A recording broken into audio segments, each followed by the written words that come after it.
Hi guys, and welcome back to my channel, and if you're new to my channel then welcome. My name is Charlotte. If you are new then please do hit that subscribe button and you'll be notified every time I upload a video. Today I'm going to be doing another first impressions video, and this is on something that I found quite strange, and that is the Urban Decay the Velvetizer Translucent Mix and Medium.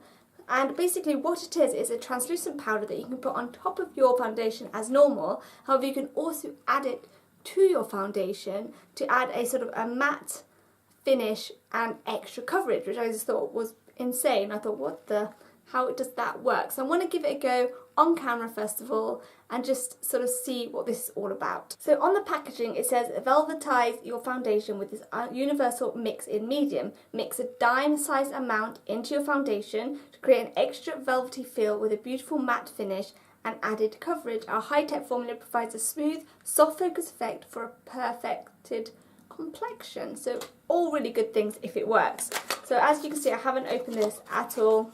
The packaging is all intact, and inside all velvet packaging, which I do think would probably get quite messy quite quickly. As you can see, I haven't opened it, it's all brand new. I'm going to get right into here and just show you, if I can open it, what's inside. Oh, there we go.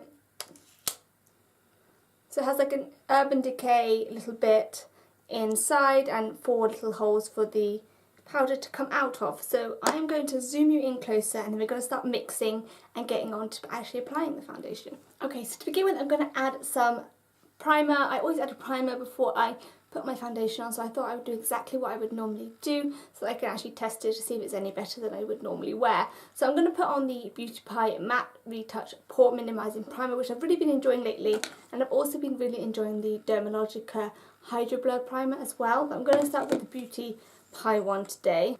Apply this to my areas that I feel like my pores are big.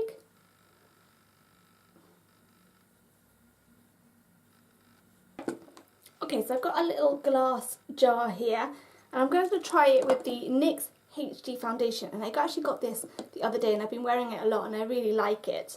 So I thought I'd see if this powder actually gives it a bit more coverage, because it does have sort of a medium coverage and I want to see if it makes it a little bit fuller. So yeah, this is the HD Studio foundation and I have the colour Vanilla. I'm going to pop bit of a drop in there, I don't know if you can see that. And then I'm going to add a little bit of powder to that as well. This is a dime size, which I'm not really sure how big that is. I'm just going to sprinkle that in, just a little bit in there. And then I've got a little makeup sponge here and I'm just going to mix that together. See how that mixes. It's like we're baking a cake. Okay. So that mixed in really nicely. It's now like a nice smooth texture. I'm going to put the end of the brush on my beauty makeup sponge, just so I don't waste any product. Dip my sponge in and I'm going to start applying it to my face.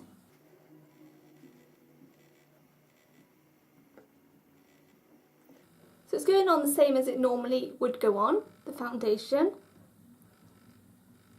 It's given a slightly fuller coverage. It's definitely thickened the foundation up, but it's still going on nice and smoothly. I'm just going to do one side of my face and then I can show you what that looks like and then do the other side after. So that's it applied to my right hand side of my face. I'm going to zoom it in even closer just so that you can see the difference. I'm actually really liking it. My skin on this side looks really flawless. So this is really zoomed in. So this is my normal skin. As you can see, it's quite blotchy, and this is the other side, which is quite nice. It has given it a slight fuller coverage, however it's not like really full coverage that it gives, but it has given it a sort of a thicker texture to the foundation and it is applied really nicely.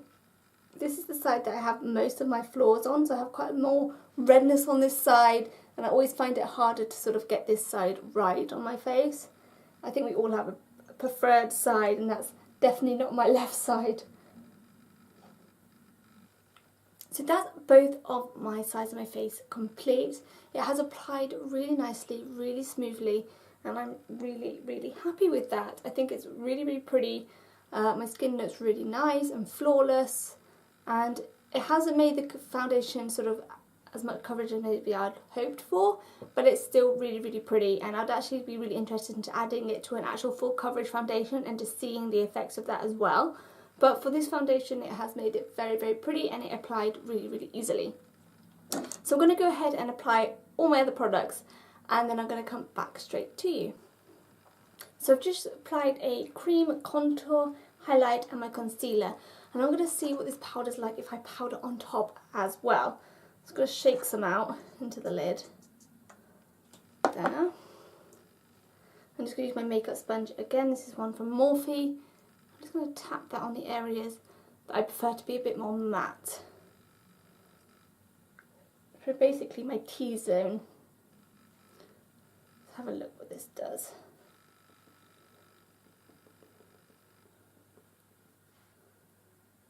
So that is really nice. That it doesn't look like I've got powder on at all. I don't look cakey or anything like that. That is really pretty. I wasn't really sure what to think about this sort of powder. I thought maybe it'd be quite gimmicky, but it's working really nicely. So I've kept the rest of my makeup very natural. I just put on a little bit of blush and some lip gloss and did my brows, and that is it. I just want this all to be about the skin, and so far it looks really, really nice. I'm really impressed with this product. I do feel like this could get quite messy. It's quite difficult to get the product out because it only has 2 holes, so you kind of have to really shake it. But I think if you're careful, as soon as you put the lid back on, it's just going to get really dirty. But if you're careful, you can keep it kind of tidy. But so far so good. I'm really, really enjoying it. I'm going to go about my day and just update you throughout. I'm just going to keep coming back, showing you what my skin looks. I want to see how it wears. Does it hold?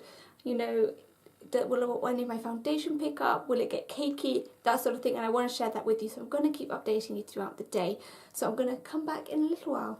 So it's been a couple of hours now, and I just thought I'd give you an update. My skin is still looking really fresh and dewy, and I haven't seen anywhere really that the foundation come off. I do find that foundation never sits on my nose just here. I have like a little blood vessel that pops out here, and that never seems to be covered, and it always comes off. But I think that's probably because I don't know, I think I rub my nose without even knowing that I'm doing it, because I'm quite conscious about my nose, so I always sort of touch it, so I don't think that really helps the situation. But overall, it's a really, really hot day today. I'm absolutely sweltering. But the foundation still looks really, really nice. I went out in the sunshine and had a look, and it looks really, really flawless. And sometimes you sort of do your makeup inside, even with natural light, but when you still step outside into like direct sunlight, you look in the mirror and you think, oh, what happened? But I've done that, and it still looks really, really nice. I might show you that in a little bit when it's not so hot. I might take you outside and show you what it looks like there as well. But just to give you a quick update, it's looking really, really good, and I'm still really, really happy. Hey guys, so this is my skin in natural sunlight. The sun is very bright right now, but as you can see, it still looks really, really flawless, and I'm really, really happy with it. I'm going to stand in the shade a little bit so I can show you with my eyes. There we go. So yes, I'm very, very happy with it. It's still looking really, really good. It's a lovely day today, so I'm just outside enjoying it, and I'm going to give you one more update after this sort of later tonight, and then finish off this video. So it is the end of the day now, so I'm going to end the video here. My sort of opinion on this product is that I actually really like it on this application. My skin looks really nice and flawless. I am really interested in seeing what it looks like when I use it on a more sort of full coverage foundation, so I might try it with the Milani 2-in-1 foundation tomorrow, and I will leave a description in the description bar below on everything that I thought about it when I apply that and how it works throughout the day as well, because I think it's really nice to sort of see what it's like with different foundations. With this foundation, this was the NYX HD foundation. I thought it worked really, really well, and I'm really, really happy with it. My foundation is still on, my skin looks dewy, it looks fresh, it kind of looks, it does make your skin look very, very sort of flawless, a bit photoshopped. It took away my pores a lot. I've really enjoyed wearing it, and it's been really hot today. Like at the moment I'm absolutely sweltering, and it's still in place, so that's a really, really good thing as well. Another point to add is that I have dry skin, and this hasn't made my foundation cakey. I thought adding powder to a foundation would just be a complete disaster. It'd be interesting to see if it works with other powders, like the RCMA non-coloured powder, what would happen there if I added that to a foundation. That would be interesting. It'd be really interesting just to see the different ingredients as well, to see sort of if there's anything different to why it might work. So yes, all these things I really want to try out anyway, but to begin with, the first impressions is that I really, really like it, but I will leave a description just saying how it worked tomorrow with my Milani foundation, because that is my favourite foundation at the moment. So it'd be really good to see if it makes it more full coverage. I don't know how you can do that, but see that, and if it just makes it a little bit more flawless and velvety looking as per the name. So I really hope you enjoyed this video as much as I did making it. And as I said before, please do hit that subscribe button. Follow me on Instagram and Snapchat. I just sort of do my day-to-day life on that. So if you want to follow me, the links will be below as well. And I'll see you in my next video. See you later.